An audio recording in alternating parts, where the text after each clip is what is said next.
Hello, this is Broadcasting 103. I'm Professor Tracy Savage, and this is my lecture video.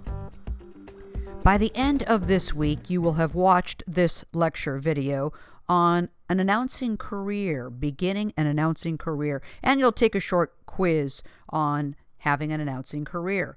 Also, you will be assigned and will submit an exercise called Mark and Read Copy, and you get to choose the type of copy that you'll be using for this exercise. I have complete instructions in this week's module. And finally, I'm going to be assigning you your final project, which is due Wednesday of next week. And I will go through all of the instructions in this lecture video, but it's also listed in this module with a PDF file. Detailed instructions are all there for you. All right, so what are we going to talk about in this lecture video? Well, we're going to talk about beginning an announcing career. We'll go through that, and then I'm going to assign you your exercise for this week, and I'll also assign you your final project. Again, remember, it's due Wednesday of next week, so a little bit less time to get this project together. So let's discuss the realities of working as an announcer or a broadcaster. First of all, entry-level pay in broadcasting is modest at best. It's true that you might make tremendous sums of money at some point in your career, and that's the lure for many people who head into the talent aspect of broadcasting. But being realistic, though, when you're an untried performer, you're going to be at the low end of the pay scale. Also, the hours can be not so great. As a novice, you'll get those unglamorous tasks of working odd hours that established talent doesn't want. You're going to work holidays, overnights, and weekends. Someone has to work on Christmas Day, New Year's Eve, Hanukkah, or every overnight shift, and most likely it's going to have to be you. Also, beginning performers aren't going to start out in New York or Chicago or Los Angeles, or for that matter, in any major market. Most entry-level jobs in broadcasting are found in small and mid-sized markets. Although there are always exceptions, you'll probably have to work your way into a larger market position. Well, things move very fast, so don't get too caught up on just one thing. You have to learn to adapt really quickly. This is a disruptive space. It is actually changing faster now than it ever has in the past. Broadcasting was very stable for a long time. It is going through tremendous transformations with everything moving to the internet and all the new technologies that are available. So be adaptive.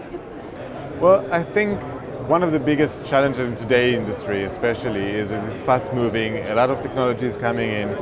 So I would say that they have to learn technology first. It's not just a traditional broadcast television, but a lot of it is software developers, a lot of it is basically high-tech industry becoming more and more. So I think some of the key features that you see on other high-tech industries are also valid in here in this space. Well, I think the most important advice for me would be to look at how people are consuming entertainment and video content. So look at the young generation and see what they're doing, how they're using the content, and try to imagine new formats, new forms of treating that. And if you have that, I think you have the keys to the successes of the companies, of many of the companies here in the show. I think if you want to get involved in the industry, it has to be a passion. It has to be a genuine interest. And so if you find yourself interested in any kind of aspect of the business, whether it be you just love music or you love the more techie side of things, whatever that may be, I would encourage people to be as passionate as you can about that. And fortunately in my case, find people that can sort of lead you and nurture you in whatever area you're interested. I think that's try, of course you want to stay relevant, stay educated. Try to be worldly, I think, is also, don't be just focused on a certain geographical area. I think that helps a lot in today's world as well. So in this lecture video, we have lots of Q&A, questions with answers. So let's start with a question. Which of the following is least likely to be a characteristic of an entry-level job in the broadcast performance area? All right, so modest pay. No, that is very likely.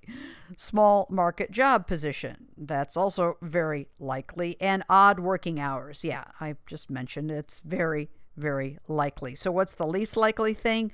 Well, one thing you should know, if you're looking for a job in broadcasting, is that job security isn't all that great. Many performers will lose broadcast jobs through no fault of their own because consultants suggest a different personality or new owners want to sweep out the old staff.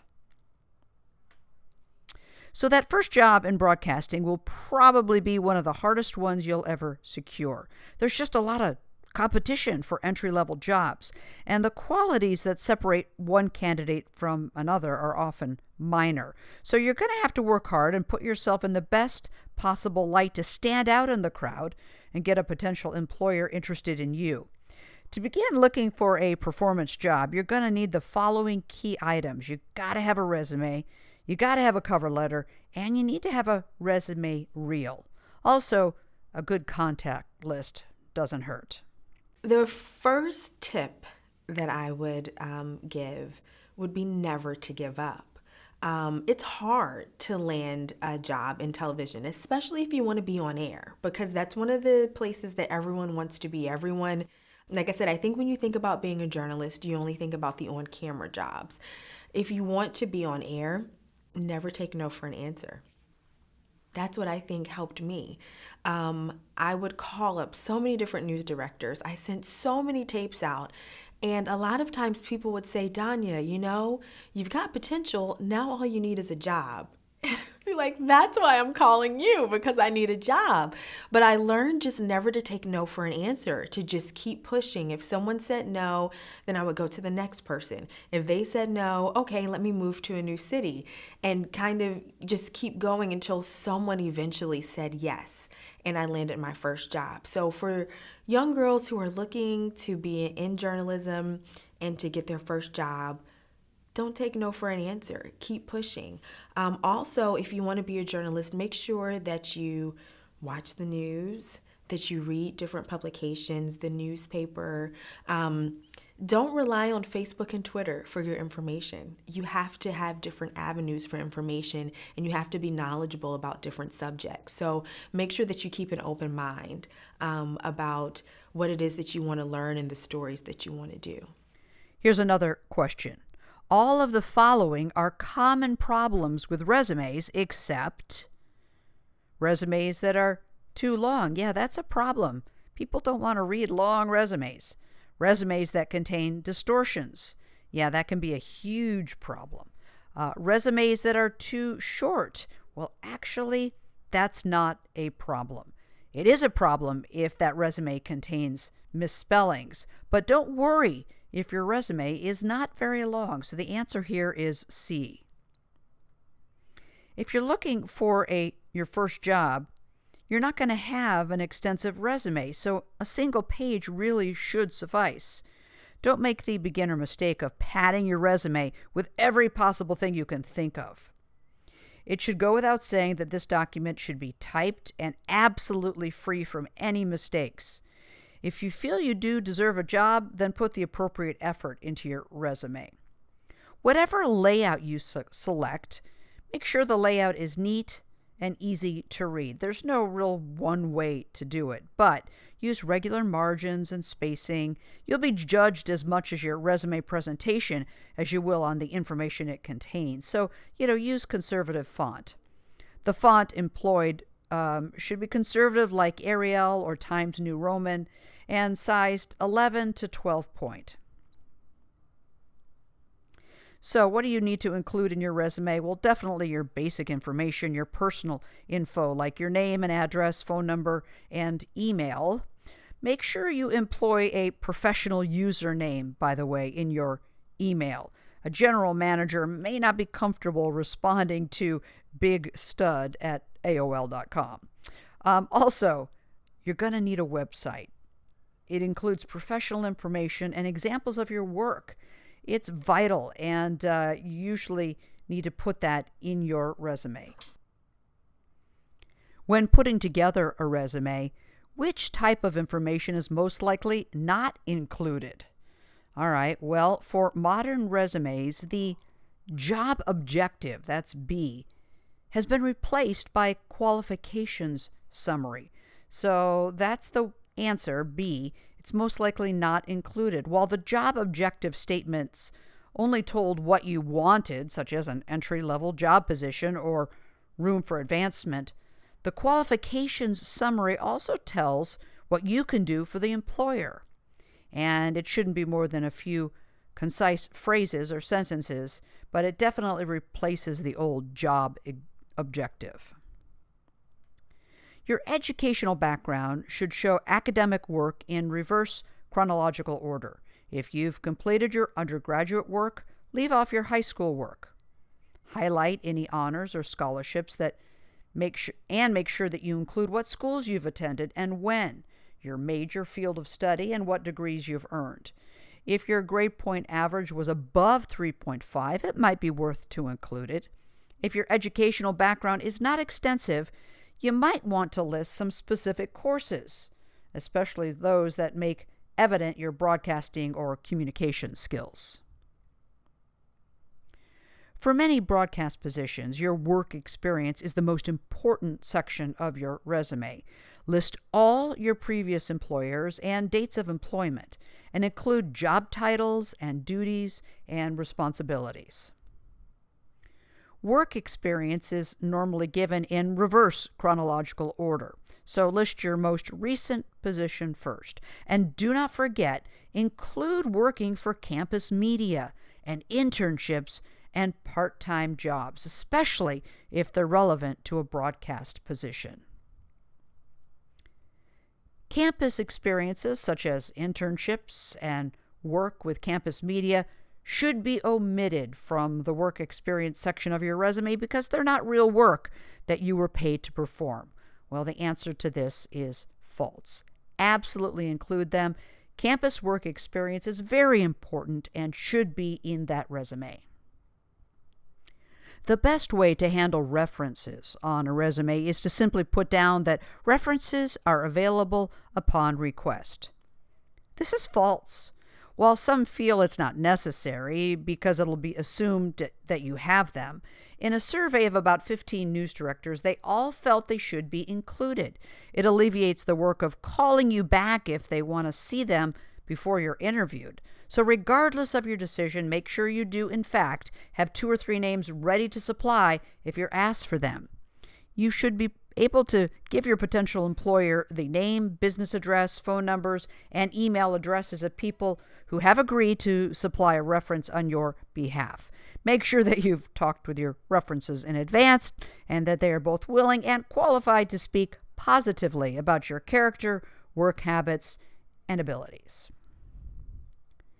Since you're going into the media, a photograph should always be included as part of your resume. Nah, not really. For television or video talent positions, appearance takes on a crucial role. You'll definitely be appraised in your demo recording, your resume reel. However, for most broadcast performance jobs, don't include a photo as part of your resume. The best photo, though, would be a color shot in the 8 by 10 inch format. However, black and white is perfectly acceptable. But again, most of the time, you don't need to include it. Which type of information is unique to an electronic resume designed for computer scanning? Work experience, keyword summary, educational background, and personal information. Well, work experience is not unique. Neither is educational background or personal information. The answer is keyword summary. When large corporations search resumes for job candidates, they put them through a computer scanner that searches for keywords in the resumes that match up to the job description. So this is important to remember when submitting a resume for a specific job online, when you're submitting it online. Be sure to read the job posting and look for the keywords used in the posting, and then include those words in your resume so they pop up on the scanner. Unless you're delivering your work, your resume reel in person, you'll also need to include a cover letter when you email out your resume. Include the cover letter with your resume. Don't make the mistake of just sending an air check or a reel in a package with nothing else or in an email with nothing else. Don't make the mistake of using a form letter with your reel and your resume. Don't use a form letter. This says that you're not really interested in this individual station. So as far as a cover letter is concerned, make it neat, make it short. It should convey your interest in the job, make a positive impression, and thank the reader for listening or viewing your resume reel. When responding to a blind help wanted ad, which greeting in your cover letter would be the best choice? Dear Sir, hello, dear Program Director, to whom it may concern. Well, if it's a blind job posting, in other words, you don't really know who's going to end up getting your resume and cover letter, the answer would be B, hello. Well, you always want to personalize the letter. If you know who the person is, you want to use the name. But if not, maybe you could look it up, call the station, check for the correct name and spelling of the current position holder. But if you're applying to a blind ad and you just don't know, you want to avoid using Dear Sir, because what if it's a woman? You also want to avoid to whom it may concern, because this feels like it's a carbon copy or a copy and paste of your last letter. If you can't find an appropriate name, at least send your letter addressed to the correct position. So maybe Dear Program Director. But if you don't even have a title, then just simply hello to open your letter is just fine. Hi everyone, it's Andy Lasavita, founder of Mile Walk and the Mile Walk Academy and award-winning author of The Hiring Prophecies, here with today's episode of Tips for Work and Life. Today we're going to talk about cover letters. And when I say cover letters, what I really mean is any means you're going to use to introduce yourself to the employer. So that could be a cover letter, if companies still require one. It can be an email, perhaps with your resume attached, and it could be an applicant tracking system where they allow you to provide some notes about you, yourself, things that they should know about you. So really, it's whatever means you're going to use to introduce yourself. Now, there's a couple of precursors that I want to mention right before we dive into the 4 sentences. There's 3 things that your introduction should do, and I believe you can do those in 4 sentences. But I want to talk a little bit about just cover letters, what the purpose was. Remember, keep in mind, cover letters are from a long time ago when we didn't have computers and we didn't have emails and we didn't have applicant tracking systems, and you had to mail your resume to an employer about a job opportunity or a job opening that you saw or was advertised. You needed to insert that cover letter to introduce yourself, to let them know what it was you were applying for. So they didn't really understand that. Now we have these systems that tag your resume and your name to particular jobs that you apply to. It's much different now. But regardless, you still need to effectively introduce yourself. So regardless of whether you're doing that in an attached document or whether you're doing that in an email introduction or whether you're doing that through an applicant tracking system, there's 3 things you ultimately need to do. And you want to make sure that when you do them, you're respecting the person's time. The average person today, let alone the average person who is recruiting for many positions, gets about 150 emails every day. Somebody who's hiring for a position might get twice that many or 3 times that many. So you want to make sure that whatever you do, you're being brief and you're respecting their time. Trust me when I tell you that most people are moving at such a breakneck pace. Most of those recruiters just want to open that resume, look to see if you are a good fit for that particular position or another position in their company. Many of them are not going to take the time to read a lengthy intro or a lengthy cover letter. So just keep that in mind. Okay, one other little housekeeping item.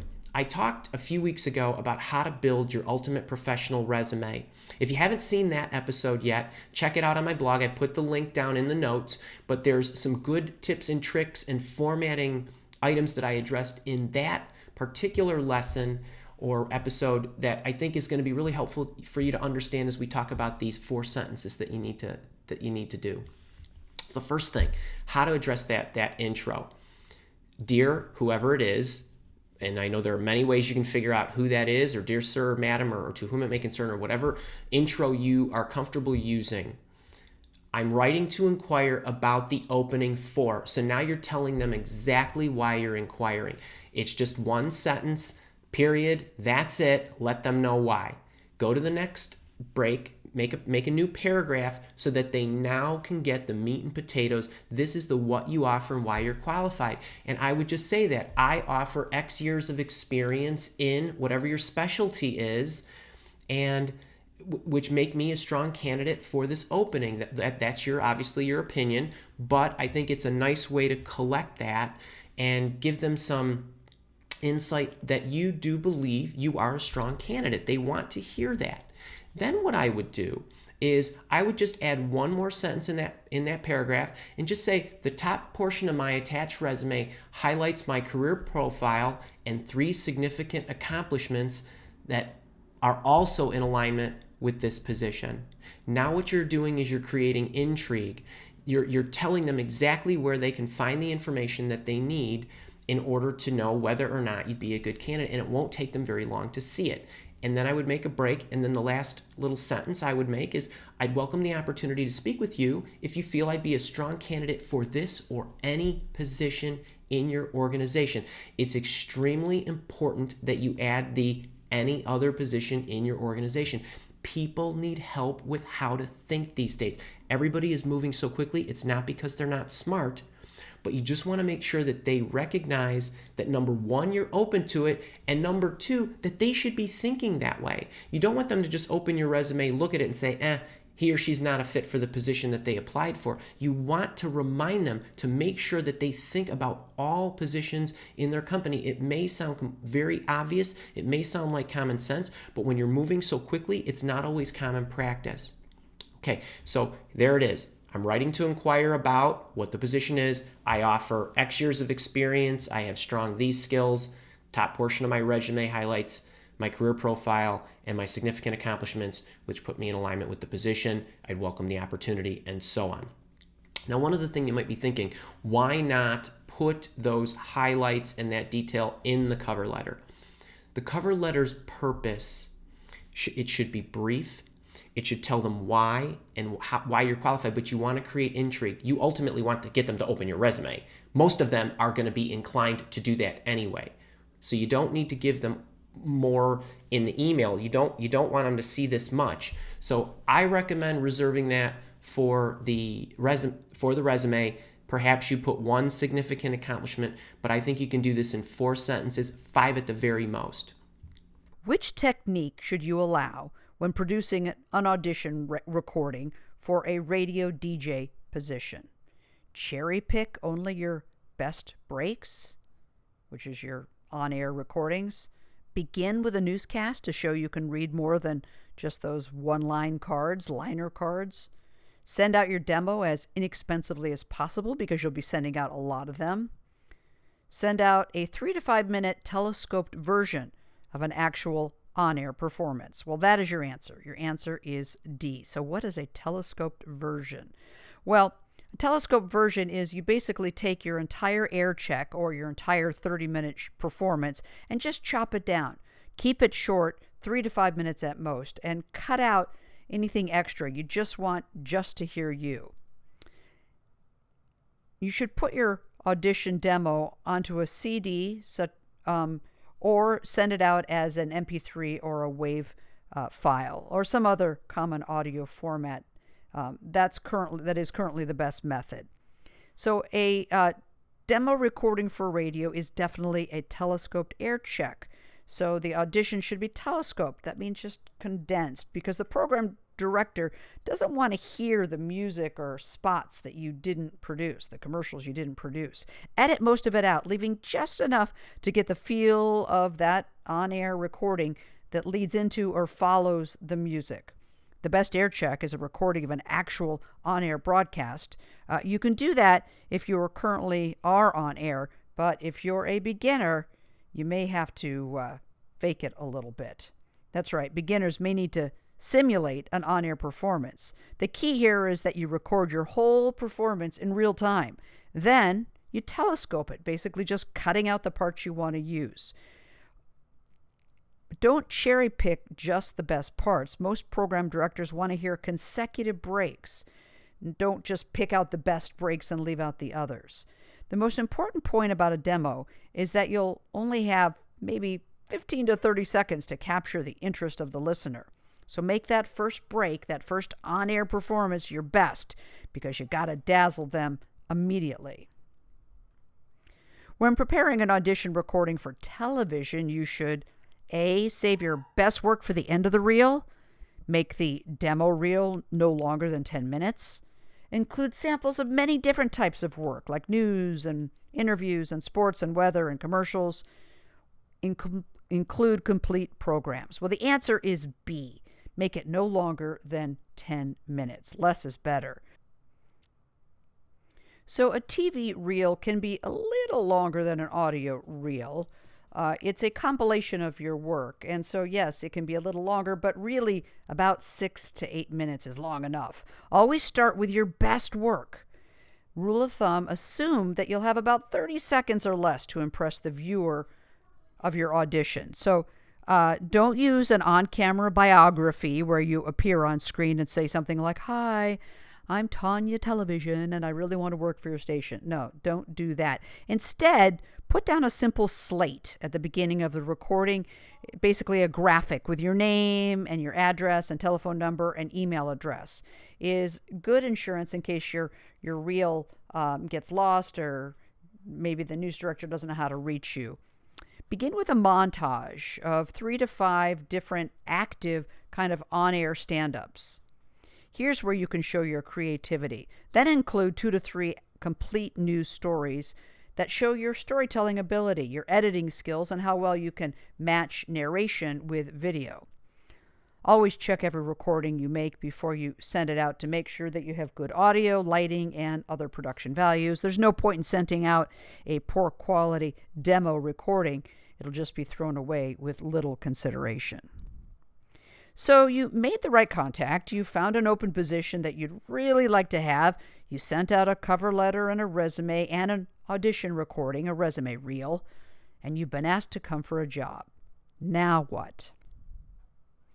All of the following are good techniques for job interviewing, except which one? A, practice beforehand, answering questions that might be asked of you during the interview. For sure, do that. B, dress flamboyantly because you're going to be going into show business and you want to make a flashy first impression. No, don't do that at all. You want to maintain good eye contact, and you want to send a letter after the interview to thank the interviewer for talking with you. No, don't dress flamboyantly. Dress neatly and be well groomed to present a professional appearance. First impressions are extremely important. Remember that most broadcast executives are fairly conservative, so a job interview is not the place to push the fashion or hairstyle envelope. It'll be to your advantage to also lean toward the conservative style. It's possible in an interview that you'll be asked, what are your salary requirements? What's the best response? Give a figure and make it clear you can't work for less. Give a high figure and assume you'll be offered less. First, ask if there is a salary range for the position and see if your minimum figure falls within it. Say you'll take anything because you just want the job. The answer is C. Ask if there's a salary range for the position to see if the minimum figure that you want falls within it. If it doesn't, you don't have to burn any bridges and say, "Oh, I'd never work for that small amount." You can simply gracefully and politely say, "Oh gosh, I may have already accepted another offer and I don't think I'll be able to, pursue this job." You can politely get out of it without sounding like you're a bit of a snob. You never know. You may need them. You may want to go back to work for them later on, so you don't want to burn any bridges. So ask them what the salary range is, and if it is within your range, if it fits something that you would be interested in, then you can go from there. If you're given a verbal job offer for an entry-level position, you should immediately accept it to show your interest in the job. Well, the answer is false. Take at least the rest of the day, if not the weekend, to think about it and discuss it with a family member or a friend. Employers are okay with that. Tell them you just need to think it through, that you are very interested, but you need a little bit of time, a day or so, to think about it. They'll respect that. The primary talent union for radio and television performers is the American Federation for Television, Entertainment, and Radio, also known as AFTER. Well, no, that's false. So, if you're landing an entry-level position in broadcasting, you probably won't have to deal with a union. Most small markets are not union shops. However, as you advance in your broadcasting career, you may become employed at a station that will require you to join a union. The primary talent union for radio and television performers is not called AFTER. It's actually called AFTRA, American Federation of Television and Radio Artists. Now, you don't have to belong to a union to initially work at a union station, but you will be required to do so after a short grace period. Unions, though, there's an advantage, especially for a beginning talent. If you belong to a talent union, it establishes a minimum salary level and hours and working conditions and recording and residual fees for your job position.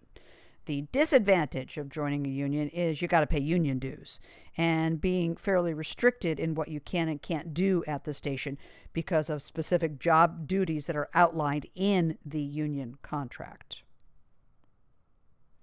All of the following are good sources for a contact list, except, well, A, the internet is a great source for a contact list. Do all the searching you can.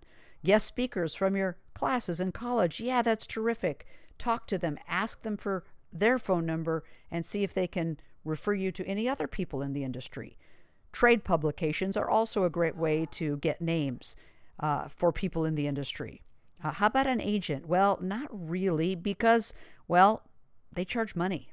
And agents will only work with top talent, so you're not going to get them to give you all of their contact names and numbers.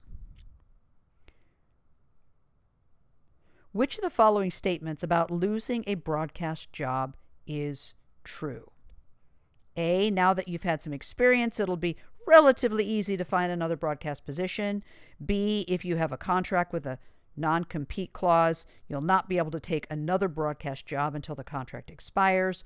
C, it's important to try not to take the firing personally and keep your emotions in check as you look for another job. And D, it's important not to lose time in a job search, so begin sending out applications even if you use an old resume and an old resume reel for a little while. So let's look at these answers. A, now that you have some experience, it should be easy to find another broadcast position. Well, it's always hard to find another job. There's lots of competition. How about B, if you have a contract with a non-compete clause, you shouldn't be able to take another broadcast job. Well, non-compete clauses are technically illegal, and if you want to hire a lawyer, you could probably fight it. And then looking at D, it's important not to lose time. Send out an old resume. No, never do that. Take your time, update your resume, and update your reel. So the answer is C. It's important to try not to take the firing personally and keep your emotions in check as you look for another job. Losing that first job is, well, a fact of broadcast performance life. Being in the broadcast business, especially the talent side, almost guarantees that at some point in your career, you're going to lose your job. In fact, many broadcasters who've been around for a while would say you really haven't been in the business until you've been fired.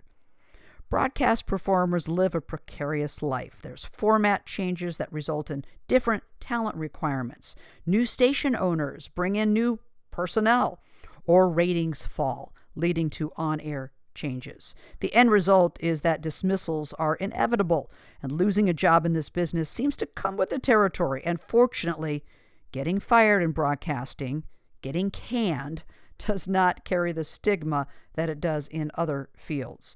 Of course, a constant track record of getting let go from station after station is not a good sign to future employers, but don't take it personally.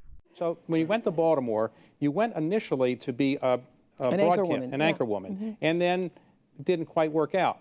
Yeah, I got fired.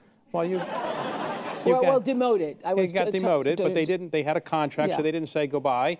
Yeah. And then, how did you work out to be on a afternoon show where you actually got to be an interviewer? How did that actually happen? Well, what happened was this is what I now know with age and perspective, that many times getting demoted, is an opportunity for something else to show up, or getting fired. You know, lots of people I've interviewed over the years who have these stories about the best thing that ever happened to you. It puts you in the next best place. I was not a good television reporter. I was too emotional. I would go out on the stories and, you know, then try to take blankets back to the people. But you were also very young. You were 21 yes, or 22. and I was very also empathetic, and I was always getting written up for getting myself involved in other people's business. And so I was making $22,000 a year, and my best friend Gail, who I met there at the time, she was also working there, and she said, "Oh my God, you're 22, making 22,000. Imagine when you're 25, then you're 30." So I'd be making 60 about now. It'd be good, 62. And glad that didn't work out. Yeah, but once I got demoted, they didn't want to pay out my contract. I was making $25,000 a year. They didn't want to pay me the $25,000, Right. so they kept me on and said, "We'll put you on this talk show just to run out your contract." In which area would a broadcast performer be least likely to be successful without much further education? Salesperson, trade publication writer, teacher, financial planner. The answer is D. While you may have experience talking and maybe in sales or even being a writer or even a teacher, you haven't quite learned how to crunch numbers in your education to be an on-air personality. So the answer is D. But the good news is you could probably work your way into those other jobs. Hey, look at me. After 30 years on the air, I'm now a college professor. All right, so this is my gift to you. You should get 100% on this very easy quiz. When you're finished watching this complete lecture video, you'll take that short quiz on the material that I just discussed. The quiz is in this week's module. All right, you have an exercise to complete by the end of this week, and I'm going to assign it to you now. It's called Mark and Read Copy. There are complete instructions in this week's module, but I'm going to go through the instructions for you here. So the purpose of this exercise is to give you an opportunity to mark a script of your choice. You get to pick, to indicate how it should be read when recorded, and to give you practice delivering copy. So here's some notes. You're going to be recording 2 versions of a 30-second script of your choice.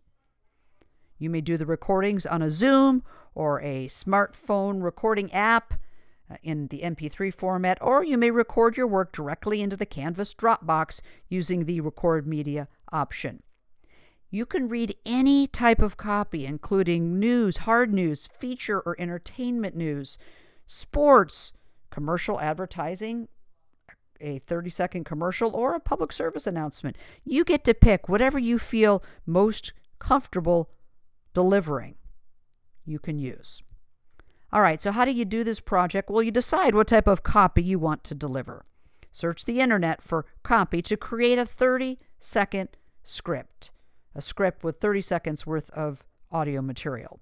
For news or sports or entertainment, search any online news website like USA Today or CNN or AP or Huffington Post, and then look for a story and copy and paste the story, whatever kind you want, onto a Word file. Just make sure it's about 30 seconds worth. If you want to find great commercial advertisement copy, there's a link that's in the instructions that you can copy and paste, and it'll give you free access to commercial scripts. So create and print out a script with about 30 seconds worth of copy. Then, now you've done this before, record version 1 without marking the script. Read the unmarked script. Then mark the copy. Mark the copy in pencil so you can make changes, putting commas in where you want to pause, or slashes where you want to pause, or circle words that maybe you want to pronounce a little with more emphasis, or underline words that you want to punch a little bit more. Putting ... underneath if you want to speed up a little bit, or putting entire phrases in brackets. Whatever you use that will help you to decipher this copy and read it in a conversational way. So then you want to read the script out loud a few times to make sure It's the way you want the copy to be read, and make sure you put your name on this script because you're going to be submitting it. Then record version 2, reading this marked script. Make sure you interpret the script as you've marked it. Play back the file. If you're not satisfied with the results, re-record the copy until you get it exactly as you want it. Upload your marked copy, your marked script. Take a photo of the script and upload the JPEG image and both recorded versions of your reading to the Canvas exercise Dropbox called Mark and Read Copy. Now I'm going to assign you your final project. You're going to be producing a 1:30 to 2-minute resume reel. Now it's due in the middle of next week on Wednesday of finals week by 1 p.m. So you have a little less time to get this done. I have complete instructions for you in a PDF in this week's module, but I'm going to go through the instructions right now. So the purpose of the final project is to gain experience producing a professional resume reel that can be used to submit for an announcing broadcast job. Here's a note: the harder you work on this, the better it'll be for you. Ask for help. I produced many resume reels, and I can assist you in any way you need. So how would you do this project? Well, review the work you've completed so far for this class. So go back to all the drop boxes where you've submitted your work. You may also record new material if you want, and identify your 4 or 5 best performances, but you're not going to use the entire recording. You're going to edit just the highlights, maybe 15 to 30 seconds from each project that you've produced, to produce a 1:30 to 2-minute resume reel. You're going to edit this on Adobe Audition or use GarageBand or even iMovie. You'll also then complete a self-evaluation questionnaire that's found in the Finals Week module. And I want you to upload your completed resume reel that you've edited using Adobe Audition or any other software, and the self-evaluation questionnaire to the Canvas Dropbox. I have included in this module a link to my radio resume reel. It is in a file just underneath this lecture video. You can go ahead and listen to it. This is a news reel, so it's applying for a job as a news anchor and a news reporter. So it's definitely very serious in nature, although I did include a commercial in there, reading a commercial, because a lot of radio on-air talent will have to read commercial spots too. But I have a variety of different types of stories that I've included, but just little pieces of it, 10, 20, maybe 30 seconds of each little story. Well, you will now continue working your way through this module. Don't forget, submit any questions to our class discussion board or text me at 818-581-5432. You must complete all of the assignments that are due this week by the end of this week, Sunday at 11:59.